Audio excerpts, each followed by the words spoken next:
noite, Brasil. Estamos aqui na Rede Brasil de Televisão com mais um programa, Papo Reto, sem mimimi. Aqui a conversa é franca, ela é direta, ela é objetiva. A cada programa, mais a população brasileira está se encantando com os nossos convidados, que são pessoas autênticas, que conhecem do que estão falando.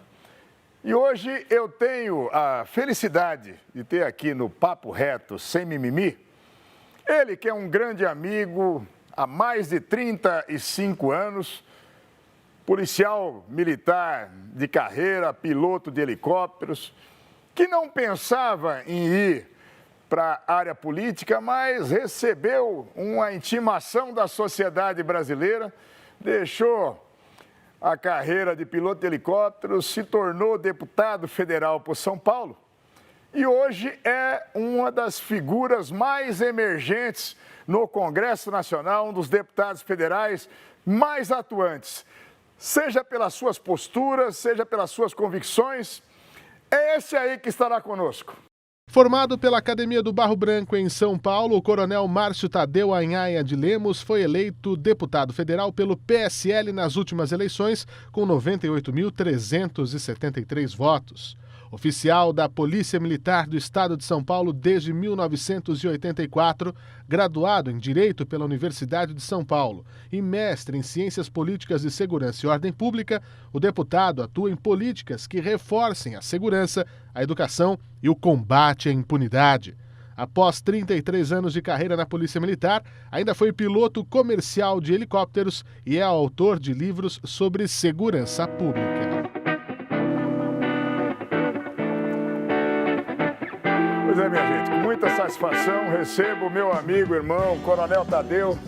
É uma satisfação muito grande, Tadeu. Você está aqui conosco no programa.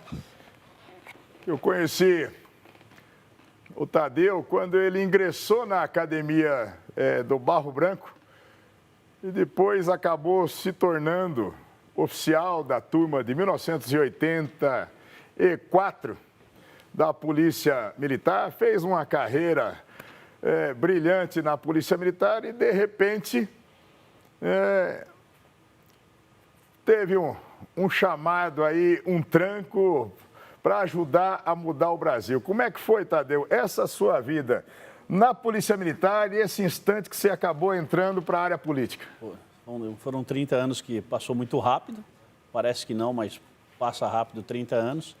E após a carreira, deu aquele gosto, né, de criança, de voar um avião, voar um helicóptero, e aí eu consegui realizar o sonho, chegando a ser comandante de helicópteros, e depois veio o fatal, né, e aceitável convite para entrar para a política e passar a defender a sociedade, né? Então hoje estou bem como deputado federal, desempenhando um mandato. É difícil, a função é difícil, é muito trabalho, é muita pauta para a gente resolver, mas estou satisfeito em saber que cada movimento meu dentro da Câmara dos Deputados, eu estou ajudando alguém com certeza.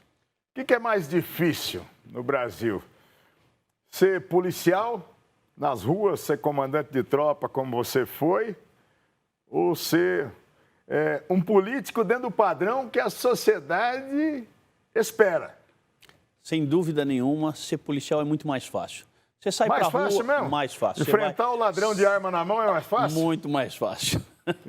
Você vai atender uma ocorrência, você volta com ela resolvida, né? E se você tem uma satisfação muito grande em poder servir a sociedade, esse sentimento é o que deveria pairar na cabeça de todo político e às vezes não é. Portanto, a missão de ser deputado ela é muito mais difícil.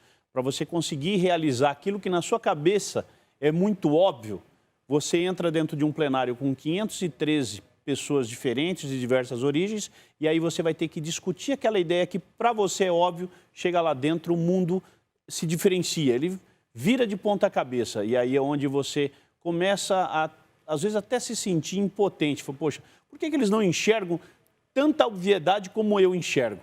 É que a nossa função lá atrás nos deu justamente esse respaldo de saber fazer aquilo que é 100% correto. Então é mais fácil fazer com que se aplique a lei lá na ponta da linha no serviço policial do que elaborar a lei. Não tem a menor dúvida disso, né? Sinto isso na pele todos os dias quando entro na Comissão de Constituição e Justiça para debater um projeto que é de fácil entendimento, de fácil discussão, mas você tem que conviver com o time do contra, com opiniões contrárias e às vezes são opiniões perversas, não são opiniões que constroem absolutamente nada e você tem que defender o seu posicionamento, né? Jogar aquela sua bagagem, o seu background, você joga para aquelas pessoas para dizer, vocês estão indo numa linha errada. E essas pessoas não aceitam de jeito nenhum. Então, esse embate que é extremamente complicado você colocar aquilo que para você é correto e aí as pessoas ali estão fazendo muitas vezes o jogo do contra. O debate é salutar. Não? Parece muitas vezes dentro dos plenários, seja lá na Câmara, seja no Senado, nas comissões, que o sujeito está entrando numa armadura de guerra. Eu preciso destruir o outro. Como é que você vê isso aí? Eu vejo que você tenta contemporizar, não é ser da turma do deixa disso, mas o serviço nosso policial é sempre isso, né? Exato. Você vai atender uma ocorrência e tem uma briga de marido e mulher. Você tem que contemporizar, porque muito possivelmente, no dia seguinte, eles vão ter feito as pazes. Agora, dentro da política, como é que você está vendo esse cenário? É muito do nós, eles, né? O do norte contra o do sul. Né? Então, como é que você está vendo isso? Como é que a gente faz? O que você enxerga um cenário para a sociedade brasileira? Porque é o que você falou, quando você entra ali dentro da Câmara, são 513 representantes do povo brasileiro, com toda a diversidade de pensamento e tal. Mas eu acho que a turma está exagerando. Daqui a pouco vão começar a se engalfinhar nas mãos. Às vezes a gente vê alguns parlamentos na Ásia, na África, onde literalmente as pessoas entram em contendas físicas. E eu estou vendo que muito proximamente, se a gente não tiver um simancol dentro da área política e todo mundo ter esse entendimento que você falou na resposta anterior, nós podemos ter problemas sérios. As pessoas estão perdendo o respeito pela outra pessoa que também foi eleita, né? Exato. Tem que se tomar muito cuidado para não legislar em causa própria. A pessoa tem que ser muito responsável, principalmente com a sua própria consciência. Exemplo disso, nós tivemos aí recentemente essa discussão da prisão em segunda instância. É um tema extremamente polêmico, as pessoas não entendem, passa por conceitos do Código de Processo Penal, do Código Penal e da própria Constituição brasileira. Mas o debate dentro da Câmara, ele ficou viciado. Viciado por fatores externos. Nós temos, de 2006 ou 2009 para cá, algo inédito dentro do sistema prisional. São políticos que foram para a cadeia. Até então, a segunda instância era cumprida rigorosamente como diz o próprio Código de Processo Penal e não havia sequer uma interpretação diversa disso. Quer dizer que o mensalão é onde começou isso tudo, essa encrenca? O mensalão, exatamente, o mensalão é o marco dessa mudança de interpretação. Até então, o sujeito era condenado em primeira instância, condenado em segunda instância, falando o jargão dos adolescentes, game over, acabou. Pobre, preto, polícia, tudo com P. Na cadeira, facilzinho, todo mundo cumpria. Quando foi o político, aí a coisa começou a pegar e aí passaram... O homem não tem conversa não, é papo reto mesmo. Passaram a dar uma interpretação, precisamos mudar esse conceito previsto na Constituição, de sentença transitada em julgado, e aí então o sistema nosso, né, ele passou a ser perverso. Passou a jogar contra a sociedade. Mexeu com o político, agora nós precisamos mudar um pouco esse caráter. E passou a ter, então, essa flexibilidade da lei em permitir que políticos respondessem em juízo até que fosse julgado em quarta instância, passando pela terceira, Supremo Tribunal de Justiça, e quarta, Supremo Tribunal Federal. Tadeu, até didaticamente para a população, você que tem uma formação jurídica sólida, aluno do Largo São Francisco, a faculdade com maior aprovação no país, não posso nem contar, mas na turma dele tem 2 ministros do Supremo hoje. Daqui a pouco nós vamos falar do Supremo, que o que eu converso, o papo é reto mesmo, mas A turma do Tadeu tem um legado muito grande aí de grandes especialistas no direito. Mas quer dizer, então, que na hora que a classe política começou a ser afetada, na hora que grandes empresários também começaram a ser condenados, se mudou, Tadeu, porque só para dizer, né, são 4 graus, isso é raro um país onde tem 4 instâncias de julgamento possíveis, né? Então começa lá com o juiz de primeira instância, vai para os tribunais, a terceira instância, o Superior Tribunal de Justiça e ainda sobra a Corte Máxima nossa, que é o Supremo Tribunal Federal, que tem lá a responsabilidade de ser guardiã da Constituição. E aí o povo não entende realmente o que é que está acontecendo, né? O que está acontecendo é muito simples. No momento em que passou a se prender político e empresário de alto calibre, com bastante obra, com bastante contrato com o governo e envolvido em negociações de propina, a regra passou a ser mudada. E aí essas pessoas passaram realmente a ir para a cadeia somente se o Supremo Tribunal Federal julgar. Então, passou do que era a segunda instância, né, para a quarta instância de uma hora para outra. E é isso que nós estamos vivendo. Até 2009 nós tínhamos um procedimento, de 2009 a 2016 se adotou outro. Em 2016 o Supremo julgou que a prisão seria em segunda instância e agora voltou atrás nesse próprio julgamento.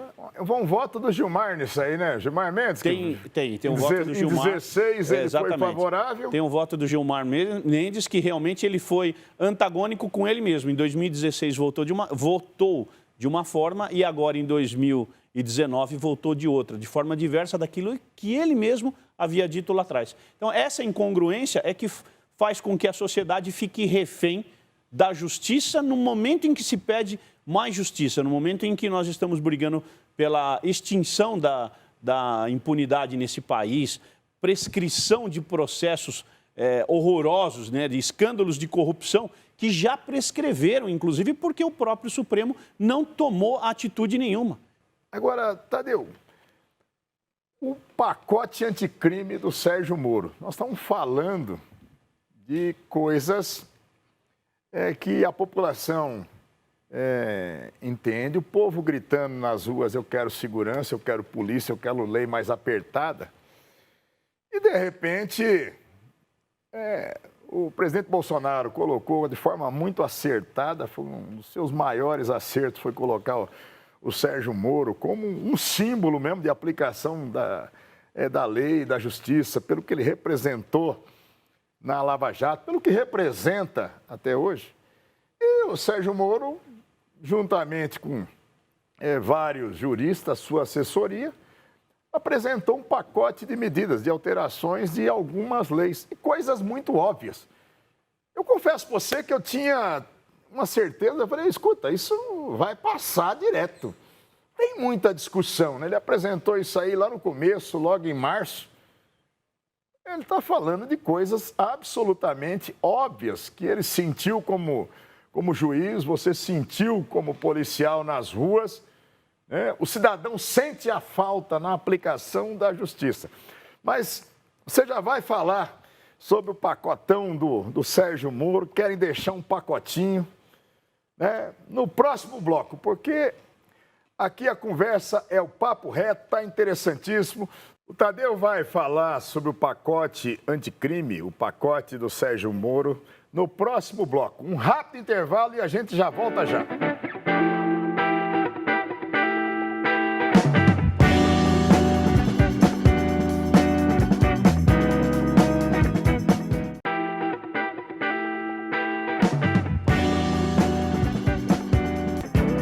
Estamos de volta com Papo Reto Sem Mimimi.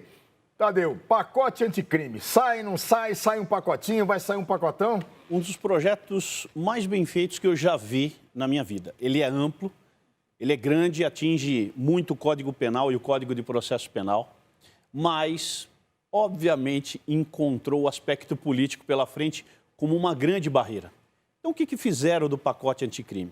Que é realmente uma das grandes bandeiras do governo Bolsonaro, simplesmente colocaram pessoas que não conhecem do assunto, ou seja, não são da área jurídica, para formar um relatório.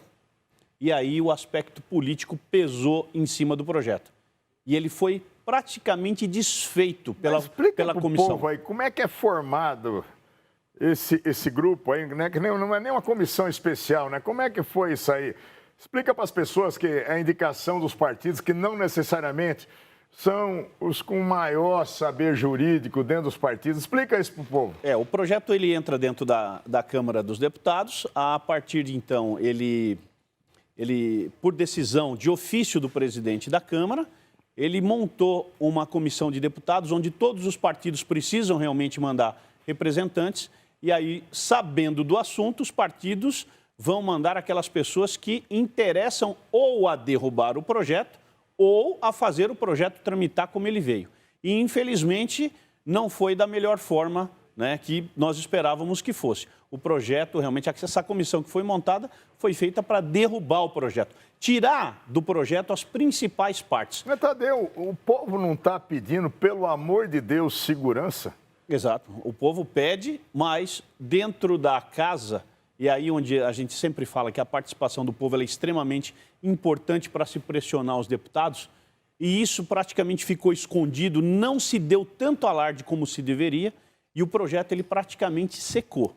Ele já foi finalizado esse relatório, mas foram tiradas vários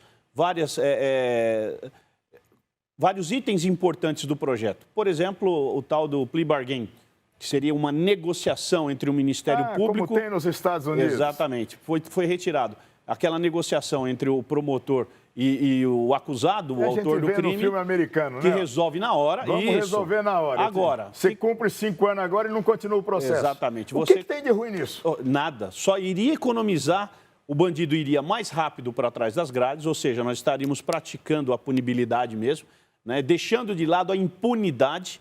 Todo mundo ia ficar satisfeito, cometeu o crime hoje, amanhã você já está atrás das grades, julgado, que seria a coisa mais maravilhosa do mundo. Mas, infelizmente, isso foi retirado. E outros itens como esse, por exemplo, o número de recursos. Porque hoje na Justiça nós sabemos, né? Recorreu é perder de vista, né? É botar o boné e falar assim, quando é que eu vou ver esse recurso sendo julgado por um órgão superior? Então, o número de recursos hoje que nós temos na Justiça é absolutamente inaceitável. Pimenta Neves, aquele jornalista do Estadão, que matou declaradamente a sua namorada. Matou, é um assassino comprovado.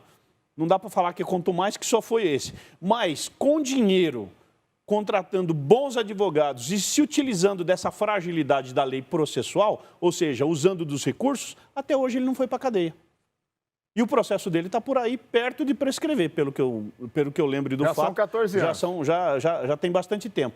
Então, esse é um caso típico para se citar, né? Que realmente a justiça faz com que ela estimula essa impunidade, né? Ela elitiza o processo, ou seja, se você tem dinheiro e contrata bons advogados, você consegue arrastar da primeira para a segunda, da segunda para a terceira e da terceira para a quarta instância, porque custa para um advogado manter esse processo em grau de recurso e nunca ter uma sentença. Mas isso que não dá, né? Que às vezes o povo não entende. O povo está gritando socorro, polícia. Por outro lado, né, tanto lá o Senado quanto a Câmara foram muito ágeis para votar o abuso de autoridade. O povão gritando, socorro, me ajudem. Tem bandido demais me atacando e nós fizemos uma lei para botar mais rápido na cadeia policial, juiz promotor, auditor da Receita. Como é que você viu essa questão aí do abuso de autoridade? Uma das votações mais vergonhosas que eu pude ver na minha vida e, infelizmente, era um dos atores, porque estava lá e com o regimento na mão você consegue fazer a bola correr. Sem o regimento na mão você não consegue. E nós fomos, cerca de 80 deputados, atropelados pelo regimento, pelos deputados, e não nos permitiram nem que pedíssemos uma votação nominal. Não nos permitiram, como é que foi isso lá? Porque a votação nominal, ela poderia pelo menos escancarar para a sociedade quem é que votou contra ou a favor da polícia. Exatamente. Porque na votação nominal você deixa a sua digital e o seu nome estampado no painel. Você votou sim ou não. E nem isso nos permitiram, que foi claramente feito para acobertar o nome daqueles que aprovaram, né, aquela insanidade daquela lei. Pois é, porque esse projeto, por exemplo, do abuso de autoridade, ele tinha sido votado em 2017 no Senado. Aquele senadão que 85% dos que disputaram a reeleição, o povo mandou embora. E foi aquele senadão lá, eu não votei nesse projeto, sou senador novo lá. Quando estava no Senado, eu estava na Câmara. Quando eu fui para o Senado, ele foi para a Câmara. Ele estava dormitando lá, eu não entendi. Segundo um dia, eu estava acompanhando os sites de notícia, e a Câmara votou. Eu falei, como votou? Aí eu vi vocês num atropelo lá, brigando com o presidente da Câmara, o presidente da Câmara dizendo que estava cumprindo o regimento. Isso mesmo. Que se danasse quem não quisesse, que recorresse. Mas, e aí, nesse pacotão aí é que vieram essas pérolas maravilhosas aí que estão na lei de abuso de autoridade. Exato. E lembrando que esse projeto de abuso de autoridade, ele surgiu em retaliação a uma ação da justiça frente a um político. Vocês vão fazer isso com esse político? Vamos. Então, tudo bem. Deixa que a partir de agora eu vou preparar um projeto contra vocês. E esse projeto foi elaborado no Senado, eu não lembro exatamente quem é o autor, mas isso foi feito na legislatura anterior pelo Senado, foi elaborado e foi aprovado nas duas casas, mas numa rapidez que realmente, se a Previdência tivesse sido aprovada com tanta rapidez, se a reforma tributária tivesse sido aprovada, se a reforma política tivesse aprovada com uma rapidez dessa, o Brasil não estaria do jeito que está hoje. Entrando para esse lado agora, como é que você viu essa coisa toda aí? Como é que foi essa experiência? Porque as pessoas às vezes não entendem. Hoje, eu modestamente também tenho participado desse processo. Você dizer que o policial tem que ter requisitos especiais, muitas vezes de aposentadoria, de previdência, às vezes as pessoas ficam falando, pô, esses caras são corporativistas, estão defendendo só a própria camisa. Como é que você enxergou tudo isso aí, esse debate, esses campos de debate? E como é que você se sente satisfeito, contemplado, foi proporcional o resultado com o trabalho que você realizou? Como é que você viu isso tudo? Bom, nós tivemos 2 projetos de previdência tramitando. O primeiro, a Previdência Geral de todos os trabalhadores, e depois o projeto dos militares, que vieram em momentos diferentes, mas acabaram se encontrando, estão praticamente, um já foi sacramentado e o outro está prestes a ser sacramentado, que seriam dos militares. Sobre a Previdência, o Brasil ele estava num verdadeiro colapso, indo para um colapso financeiro, e isso não há matemática que resolvesse isso. Então, em 10 anos, nós teremos um país quebrado por vários fatores, vários. Um deles é a questão previdenciária. Todos os outros ex-presidentes tentaram uma reforma da Previdência.